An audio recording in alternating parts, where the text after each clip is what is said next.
One of my favorite lines, make good our deficiencies and make permanent our gains.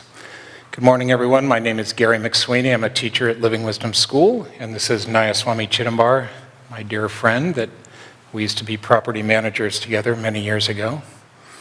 And it's a great blessing to be here today to share with you the teachings of Yogananda.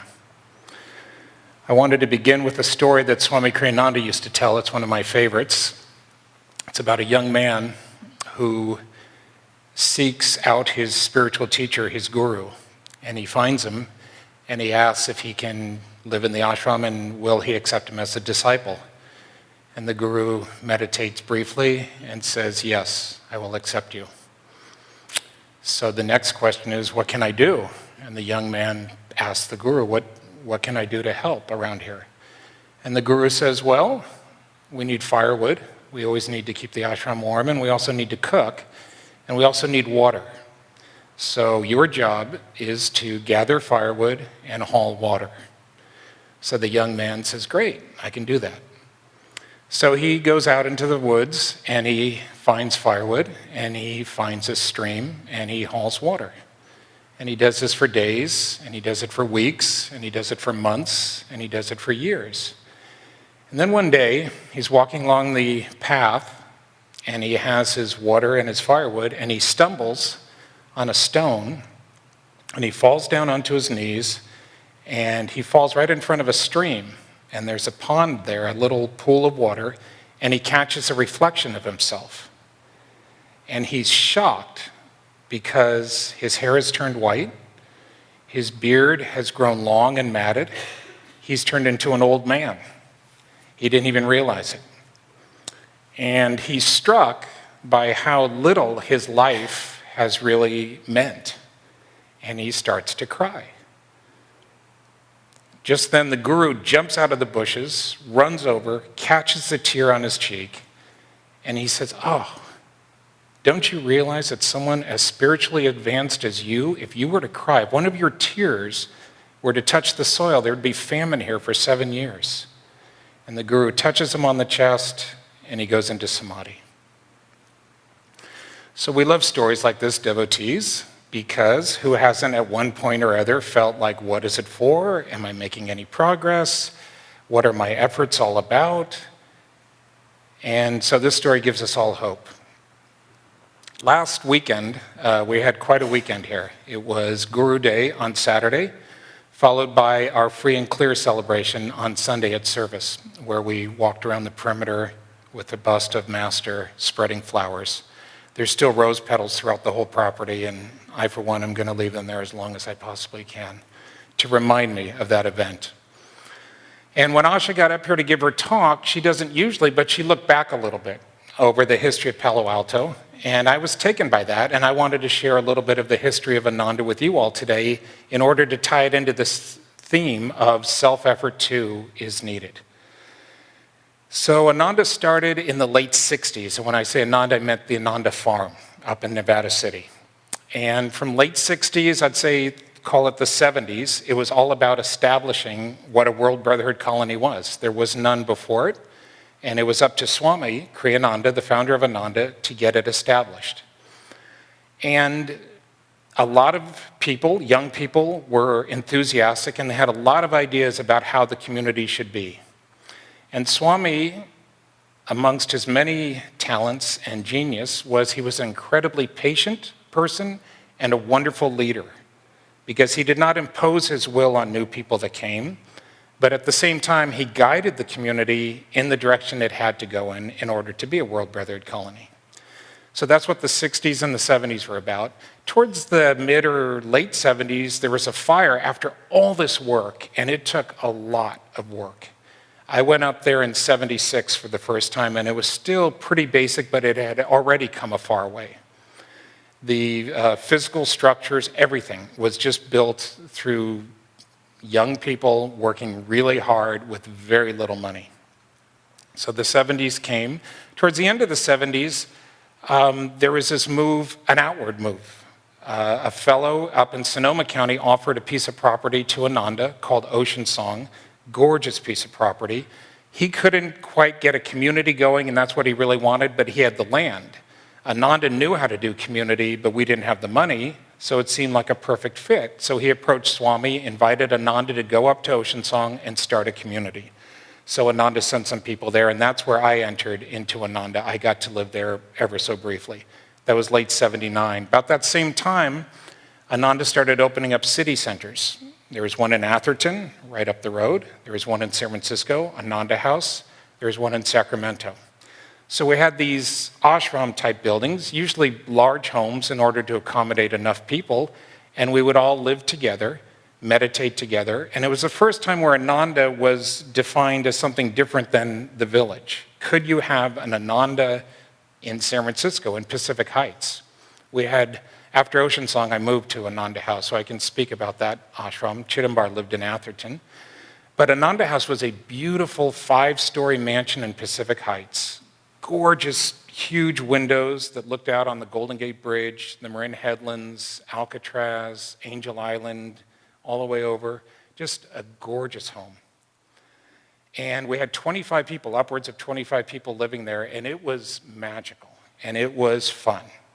And it also posed a lot of challenges. The neighbors in Pacific Heights were not thrilled about a bunch of hippie types living in Pacific Heights. We had not paid our dues. And I grew up about 5 minutes from there, but it was a world apart. And we had hassles. We had a lawsuit at one point, and one of our neighbors tried to intimidate us by coming up with this formula of a fine per day for being in violation for the city codes, saying that you can't have other than immediate family living together. So I tallied up my amount. It would have been in the hundreds of thousands. I had lived there 7 years, but it was just such a joke to me. I just didn't know. I didn't take it seriously. But some people took it very seriously and got very worried. Atherton House thrived. It wasn't good for families. It was not good for families. It was too small, too congested. But boy, the bonds that we formed, some of those people I'm still as close to as anyone I've ever met, even though we weren't like necessarily personal friends, but it was just that bond of living in close proximity in a community together. So that was through the 80s. That was maturing these city centers. Then in the late 80s, David and Asha pioneered urban communities. Why not get an apartment complex? With some land, families could have their apartments, people could rent their apartments, there could be a community room, they would have all the freedom that we didn't have at Ananda House. You had to have your meals communally at Ananda House. We were on top of one another. I say I loved it, and I did, but for many people it proved to be really an intense experience. The community, the urban communities with a little bit of land, with your own community, with your own apartment, with your own kitchen for families, that offered some real potential. Palo Alto started it very quickly. Portland, Seattle, Sacramento followed. Then the 90s came. We started schools about this time too. It seemed like a natural thing. Devotees have children. Yogananda had started a school. Ananda started a school here in Palo Alto, followed by Portland, Seattle, Sacramento. That was the 90s. Then in the year 2000, at that same time, we also went abroad. We went to Assisi, and we started a community over there. Asha referenced a meeting, and I happened to have been there at it, and a friend of mine actually asked the question, Swami, what do you see for your vision for Ananda? And the answer took about 45 minutes. And at the time, everybody in the room was working to their absolute maximum to keep what we had going. And so even though Swami was talking about a vision, because he truly was a visionary, the people in the room, myself included, were feeling like, I can't do any more. I'm barely keeping up with what I have. How can I be expected? He started talking about a center in Assisi. He started talking about taking Yogananda's work back to India. He started talking about all these different things, and people were a little bit freaked out. So he realized rather than inspiring people, it just scared them. But what we weren't thinking about is, of course, there's going to be new people coming. It wouldn't be just all of us in the room. There would constantly be new people. And the reason I bring up these stories and kind of look back, to me, is because Swami's model of putting out energy, because that's the topic today. Self-effort too is needed, balanced with deep meditation. The two go hand in hand. If you just passively sit there and wait for God's grace, it's not probably going to come. There may be some instances. It seems that always at Ananda, it's been intense activity. But at the same time, I look back, I think of nothing but the good times. I just think it was an absolute blast to be at Ananda House. Ocean Song was great fun. We had very little in the way of resources. It was beautiful land, but there was no money. Ananda House was intense. And then I got to move down here to the community and raise my son in this community, which was another tremendous blessing. So that leads us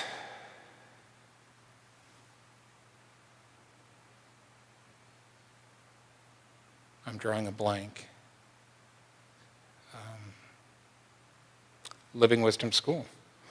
Just then when my son was old enough to go to school, I was blessed that the timing was right.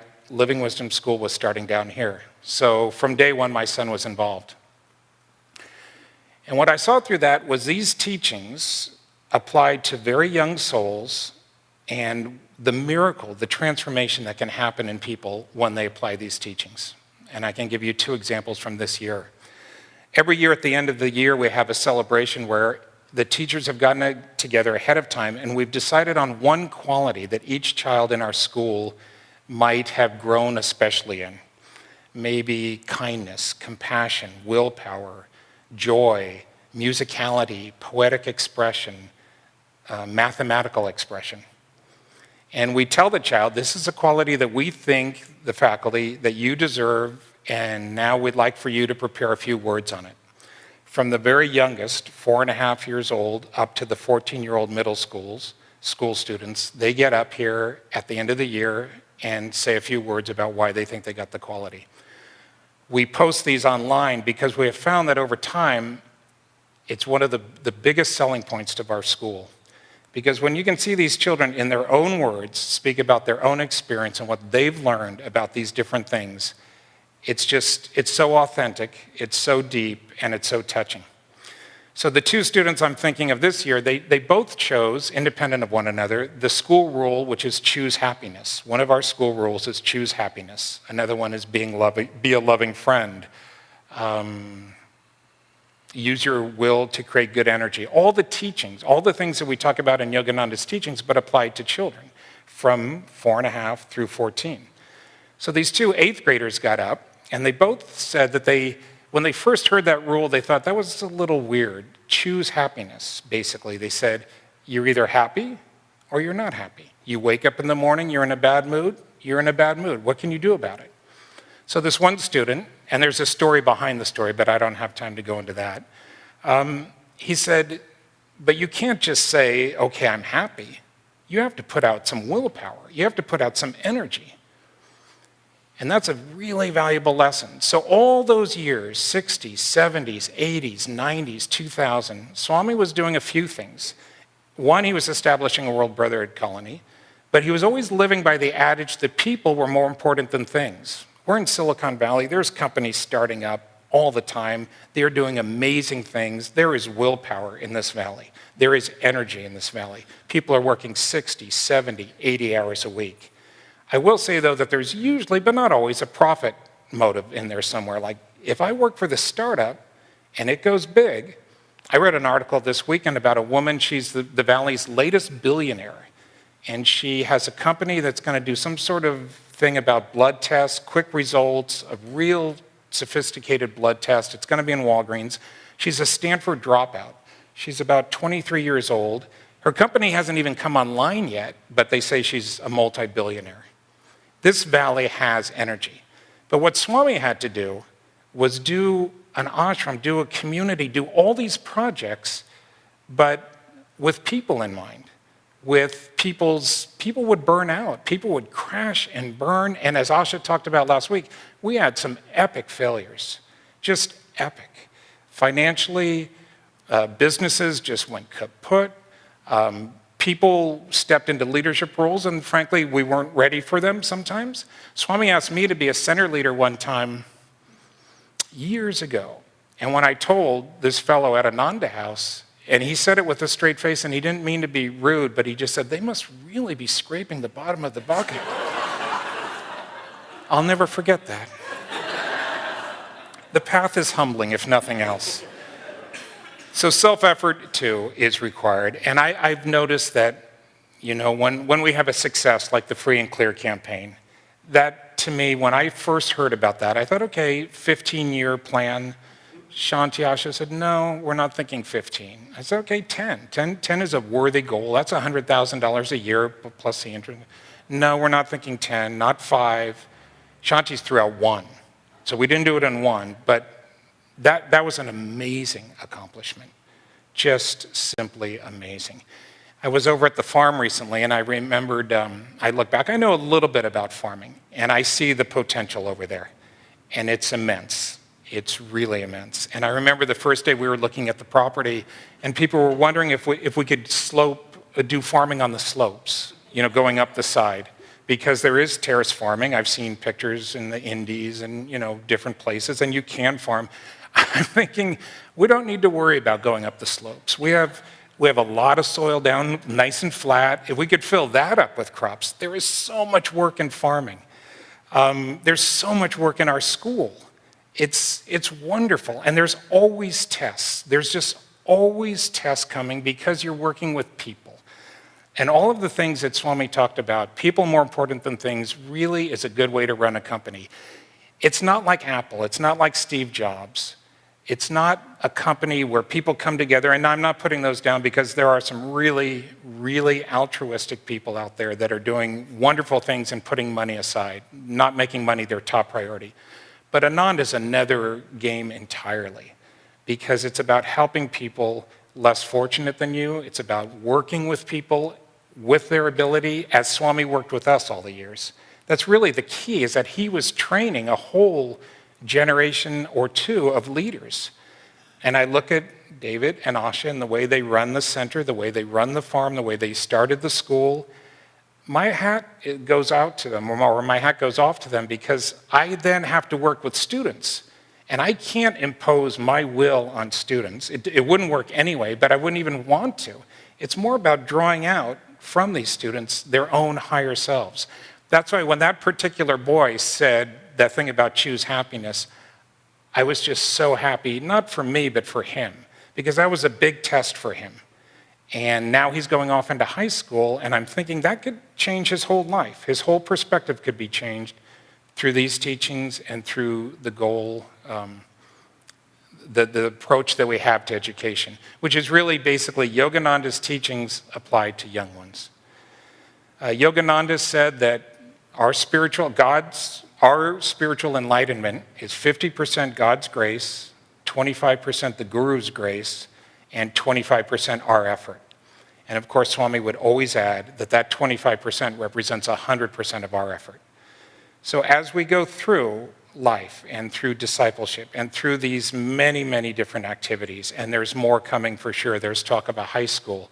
There's a friend visited from Laurelwood, Dambara, and he just started naming all these projects.